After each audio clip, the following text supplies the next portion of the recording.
देखिए वहां पर ब्रिज का काम शुरू हो गया, उसी जगह पर 200 करोड़ कितना, 67 करोड़ का, यहाँ 200 करोड़, यहाँ 200 करोड़, वहां 67 करोड़ का ब्रिज मंजूर हुआ। जावेद तुम पूरा भारत चलो, कुछ फर्क नहीं पड़ेगा। जब अख्तरुल ईमान एक नदी में 15 मिनट के सीमांचल की आवाम, किशनगंज की जनता अख्तरुल ईमान को अपना नया मेंबर ऑफ पार्लियामेंट बनाकर दिल्ली को भिजाए। आप देख रहे हैं कि हमारे वतन अजीज़ में फ़िरक़ा परस्ती का जहर बहुत ज़्यादा बढ़ चुका, नफ़रतों की दीवारों को उठा दिया गया। और फिर हम ये भी देख रहे हैं कि भारत की पार्लियामेंट में आइंदा ये कहा जा रहा है कि यूनिफॉर्म सिविल कोड को लाया जाएगा। अगर यूनिफॉर्म सिविल कोड का खुदा न खास्ता बिल पेश किया जाएगा पार्लियामेंट में, तो क्या आप ये उम्मीद कर सकते हैं कि डॉक्टर जावेद या फिर ये मास्टर मुजाहिद इस पर कुछ बोलेंगे?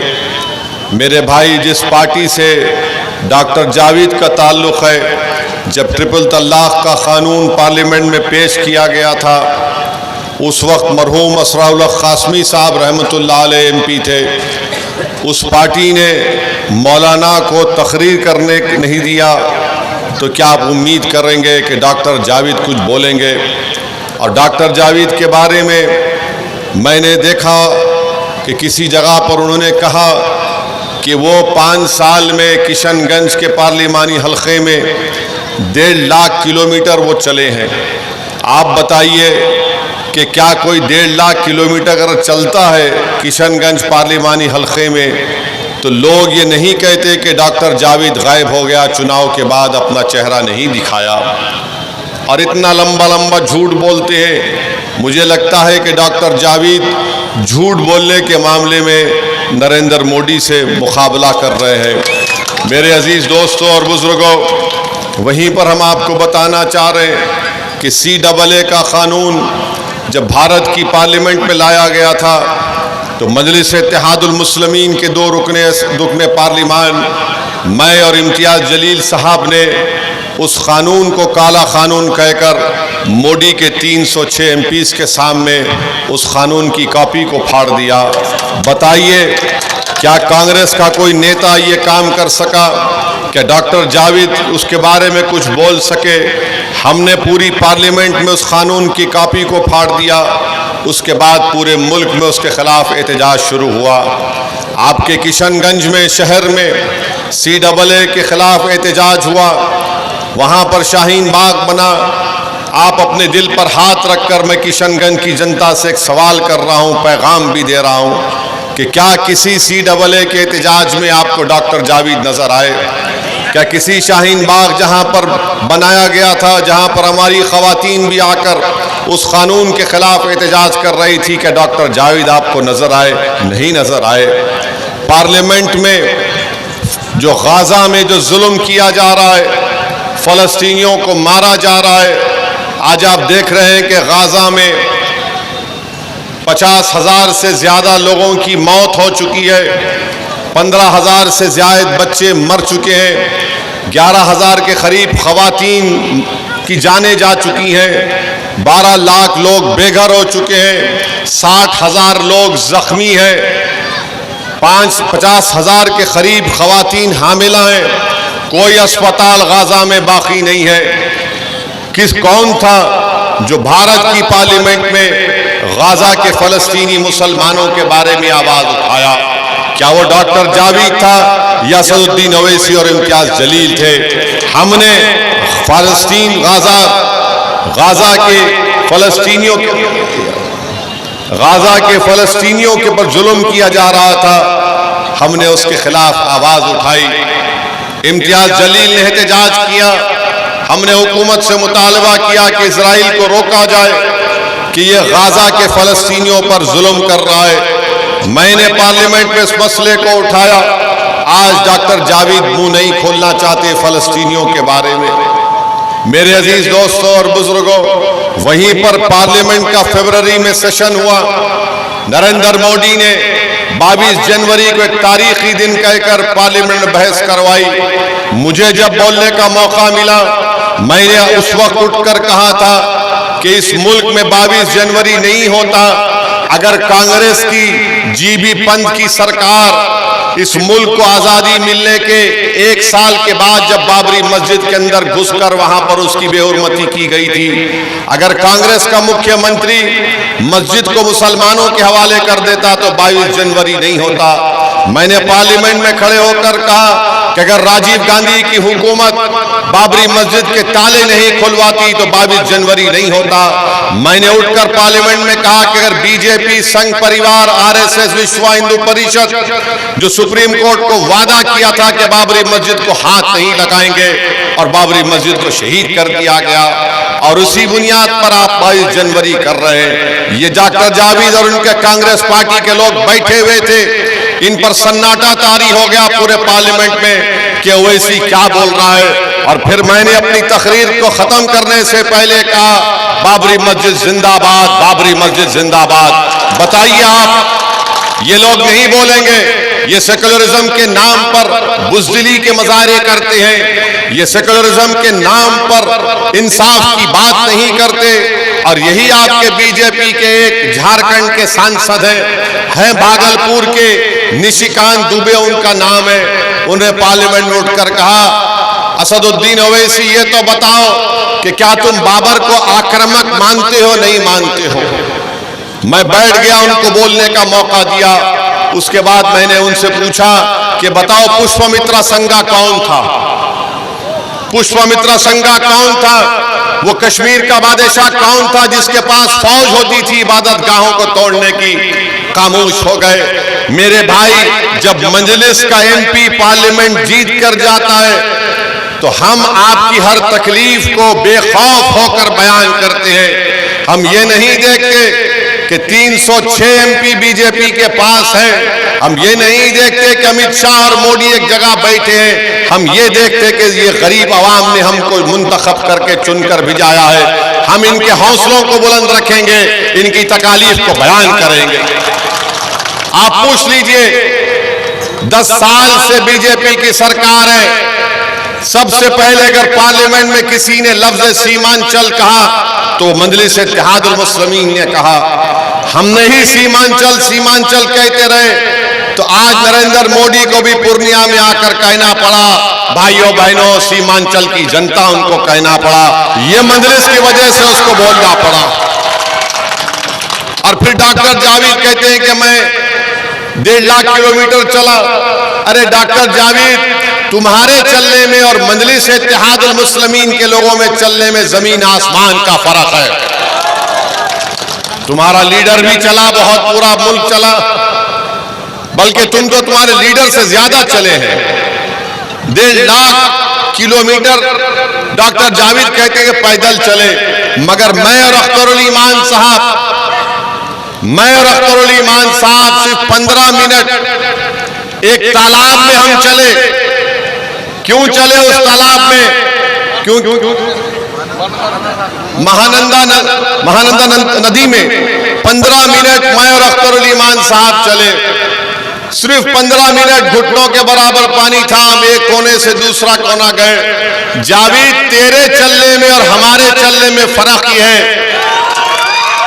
सुनिए, जब तुम चलते हो तो सरकार में बैठा हुआ मुख्यमंत्री हो या प्रधानमंत्री हो वो डरता नहीं है। जब एक मर्द मोमिन चलता है तो सरकार को डर पैदा हो जाता है कि ये पानी में उतर गया 15 मिनट के लिए।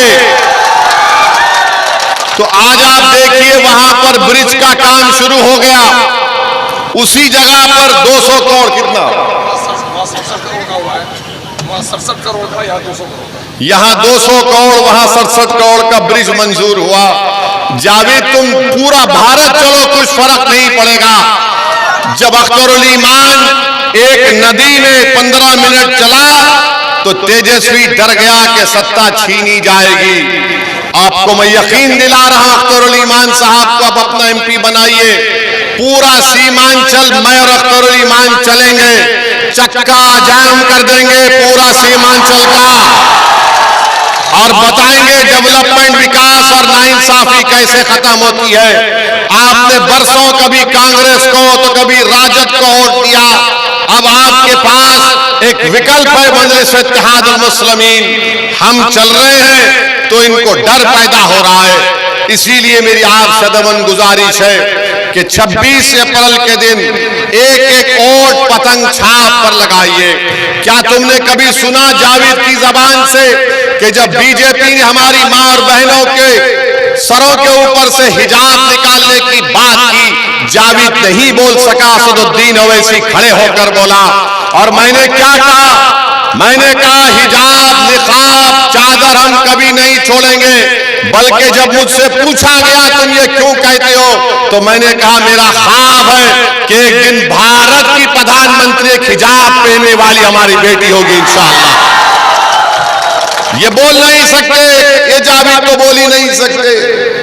ये बेचारे, ऐसा लगता है कि पार्लियामेंट को जब आते हैं तो ऐसा लगता है कि बड़े ड्राइंग रूम में आकर बैठ गए अब्बा के, ऐसा लगता है। बड़े आदमी है ना, तो पार्लियामेंट में चले गए, लगता है कि बड़ा हो, बहुत हो गया मां के यहाँ। नहीं मेरे भाई, हम बैठने के लिए पार्लियामेंट में नहीं आए हैं, हम लड़ने के लिए आए हैं, बोलने के लिए आए हैं, गरीबों के जुल्म को बयान करने के लिए आए हैं, इंसाफ का मुतालबा करने के लिए आए हैं। और ये जो चुनाव हो रहा है किशनगंज का, ये सीमांचल की और किशनगंज की जनता की अजमत का चुनाव है, याद रखो।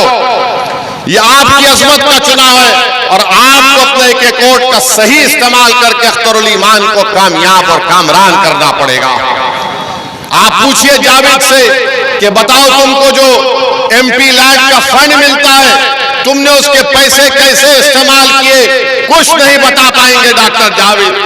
सिर्फ जाकर बोलेंगे सेकुलरिज्म के नाम पर वोट दे दो, सेकुलरिज्म के नाम पर वोट दे दो। अरे भाई, 50 साल से सेकुलरिज्म के नाम पर ही तो वोट दे रहे, मगर सीमांचल को क्या मिला बताओ? गुर्बत मिला, इफलास मिला, पलायन मिला, जमीन की कटौती मिली, खेतें बर्बाद हो गई, नौजवान बच्चे अपनी जवानी में अपने घर बार से दूर बाहर जाकर काम करते हैं। ये तमाम चीजों को अगर रोकना आपको है, मेरी आपसे अपील है कि 26 तारीख के दिन आप लोग अपने एक वोट का सही इस्तेमाल करिए। और ये दूसरी तरफ आप देख रहे हैं कि कल नरेंद्र मोदी ने क्या बयान दिया।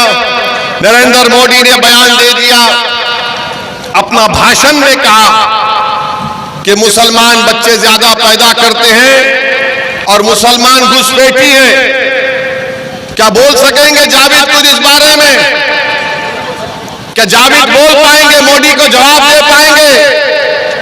मेरे भाई, ये कोई बोल नहीं पाएंगे। हमने कहा है और आज भी हम कह रहे हैं, नरेंद्र मोदी सुन ले। एक नरेंद्र मोदी आजकल बाकी मेरी गारंटी, मोदी की गारंटी बोलते हैं। मोदी की गारंटी एक है 2002 से कि मुसलमानों से नफरत करो, बस ये मोदी की गारंटी है। मोदी बोलते हैं कि दौलत मुसलमानों को दी जाएगी। अरे भारत के प्रधानमंत्री, तुमने अपने 10 साल में भारत के 1% लोगों को 40% दौलत तुमने दे दी। अरे तुम कौन सी दौलत की बात कर रहे हो? यही मोदी कहते हैं कि मुसलमान बच्चे बहुत पैदा करते हैं। वो खुद भूल जाते हैं कि उनके 6 भाई हैं। अमित शाह की 6 बहनें हैं। रविशंकर प्रसाद 7 भाई बहन हैं और सबसे छोटे हैं। और ये पूरे देश में नफरत का माहौल पैदा कर रहे नरेंद्र मोदी कि मुसलमान बच्चे बहुत पैदा करते हैं।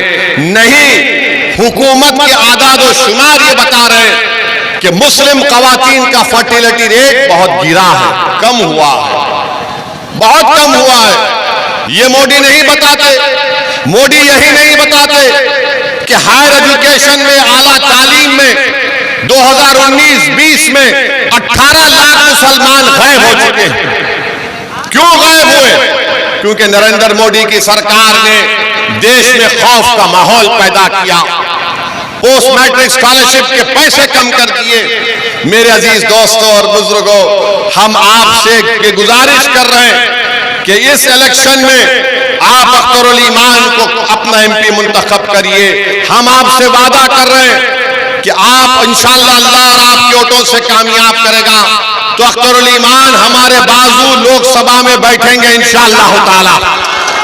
हम बैठेंगे, अख्तरुल ईमान बैठेंगे और इम्तियाज जलील औरंगाबाद से बैठेंगे। ये तीन शेर आपके तीन खादिम पार्लियामेंट की दरो दीवार को हिला के रख देंगे। आपका हम जो पार्लियामेंट में लड़ेंगे सीमांचल के लिए, उसकी आवाज आपको यहां पर सुनाई देगी इंशाअल्लाह ताला। तो हम आपसे अदबन गुजारिश कर रहे हैं कि वोट का सही इस्तेमाल करिए। और मोदी की बात से मालूम हो रहा है कि मोदी परेशान नजर आ रहे हैं। लगता है मोदी के पैरों से जमीन खिसक रही है इंशाअल्लाह। इसीलिए मोदी आगे अपने मुसलमान बच्चे पैदा करते हैं, घुसपैठियां हैं। बताओ नरेंद्र मोदी, तुमने कितना बड़ा झूठ कहा, कितने घुसपैठी घुसे बताओ तुम्हारे 10 साल में हमको। तुम अपनी जबान से बोलो, कितने घुसपैठी भारत में घुसे तुम्हारे 10 साल जब तुम वजीर आजम थे। पार्लियामेंट में 10 मरतबा सवाल पूछा गया, कभी भी सही जवाब नहीं दे पाए।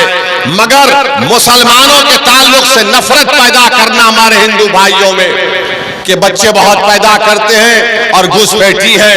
अरे बच्चे पैदा कम हो रहे हैं और एक वक्त आएगा जब मुसलमानों की और हिंदुओं की आबादी स्टेबलाइज हो जाएगी। मगर नरेंद्र मोदी सिर्फ नफरत की राजनीति कर रहे हैं। और ये नीतीश कुमार इतना बड़ा गुलाटी मास्टर है कि सर्कस का जोकर भी परेशान हो जाएगा इसकी हरकतों को देखकर।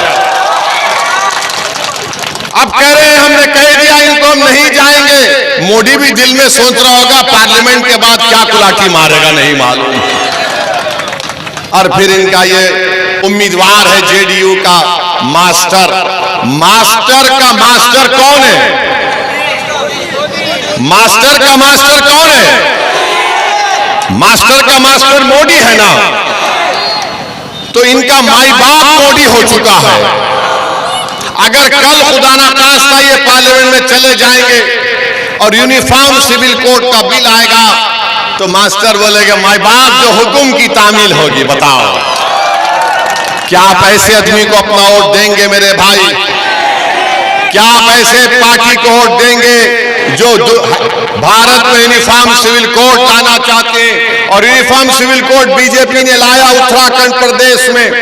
कैसा कानून लाया? यूनिफॉर्म सिविल कोड उत्तराखंड में कहता है कि मुसलमान अपनी शादी निकाह से नहीं करेगा, स्पेशल मैरिज एक्ट से होगा।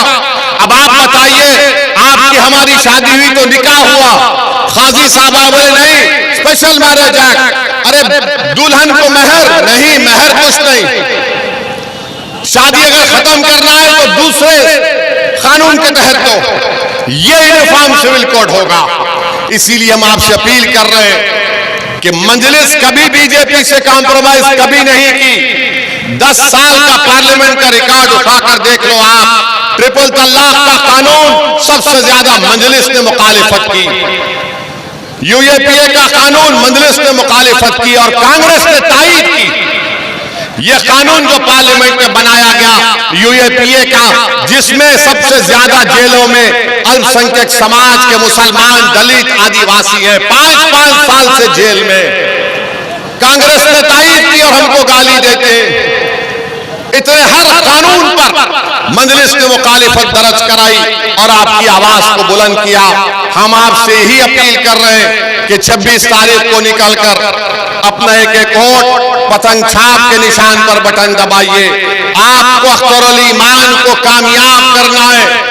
अख्तरुल ईमान की जात को नहीं, ओवैसी की जात को नहीं, बल्कि सीमांचल और किशनगंज की जनता के इंसाफ के लिए, आपके विकास के लिए आपकी ताकतवर आवाज भारत के पार्लियामेंट में होनी चाहिए।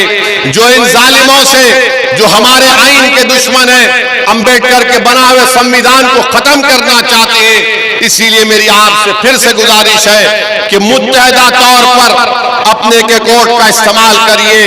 इस विधानसभा में अख्तरुल ईमान की कामयाबी के बाद आप देखते हैं कि कई विकास के काम करवाए गए। यहां पर एक स्कूल था, स्कूल में डेवलपमेंट का काम अख्तरुल ईमान ने कराया। कई तालाबों की मरम्मत अख्तरुल ईमान ने करवाई अपने MLA फंड से। आपको जरूरत है, सीमांचल की जनता को जरूरत है, और हम आपसे गुजारिश कर रहे हैं और आपसे वादा कर रहे हैं कि अख्तरुल ईमान के MP की कामयाबी के बाद मैं और अख्तरुल ईमान जितने विधानसभा इस किशनगंज के पार्लियामेंट में आते हैं, हम हर जगह पर एक ऑफिस खोलेंगे ताकि आप उस ऑफिस में आकर, एक आदमी होगा जो आपकी शिकायत को लिख कर रखेगा। अगर अख्तरुल ईमान नहीं रहेंगे, दिल्ली में रहेंगे सीमांचल की लड़ाई लड़ने के लिए, तो आपकी तकलीफ को वो आवाम सुनेगी और अख्तरुल ईमान को मालूम होगा। और याद रखिए, ये तेजस्वी यादव ये कहता है MY। आपको मालूम कि बिहार में यादव 14% है और मुसलमान 17% है। 22 लोकसभा के टिकट दिए, 9 यादवों को दिए और 2 मुसलमान को दिए। बताइए आप क्या तमाशा हो रहा है? कब तक हम इनको नेता बनाएंगे? कब तक हम इनको मुख्यमंत्री बनाएंगे? इनके वालिद को बनाया, इनकी माता को बनाया, अब इनको बनाओगे? अरे तुम कब बनोगे बताओ मुझे। ये लड़ाई नौजवानों तुम्हारी है, ये तुम्हारे मुस्तकबिल की लड़ाई हम लड़ रहे हैं। और जब तुम ताकतवर हो जाओगे तो याद रखो, एक वक्त आएगा जब तुम बिहार के मुख्यमंत्री बनोगे। आप बनेंगे, आप याद रखो, मेरी इस बात को लिख के रख लो। जिस दिन आप में सियासी शऊर बेदार हो जाएगा, ऐसा समीकरण बनेगा कि मजबूरन आपको मुख्यमंत्री बनाना पड़ेगा, तभी जाकर हमसे इंसाफ होगा। अरे हम वोट डालने वाले बन गए, वोट लेने वाले नहीं बन रहे हैं। बताओ कि अख्तरुल ईमान सेकुलर नहीं है क्या? कभी हमने किसी समुदाय के खिलाफ कोई बात कही? नहीं कही। अरे हम तो गरीब और मजलूमों की हक की आवाज को बुलंद कर रहे हैं, तो हमको इल्जाम लगा दिया जाता है मेरी गाड़ी पर गोलियां चलाई गई हैं, 6 फीट के फासले से मेरी जान लेने की कोशिश की गई। क्यों लेने गई? क्या मैं कातिल हूं? क्या मैं महाबली माफिया हूं? नहीं, मगर इनको डर है मेरी जबान से, इनको डर है मेरी बेबाकी से। और ये कहां से आती? आपके दुआओं से, अल्लाह के करम और फजल से होता है। तो आपसे अपील कर रहे हैं कि 26 तारीख के दिन आप निकलेंगे ना, आप तमाम अख्तर भाई के लिए। देखिए, आप सोच कर बोलिए, ये विधानसभा से अख्तर भाई को आप मेजॉरिटी दिलाएंगे नहीं दिलाएंगे? तो यहां का नया MP कौन होगा? इंशाअल्लाह। सलाम अलैकुम।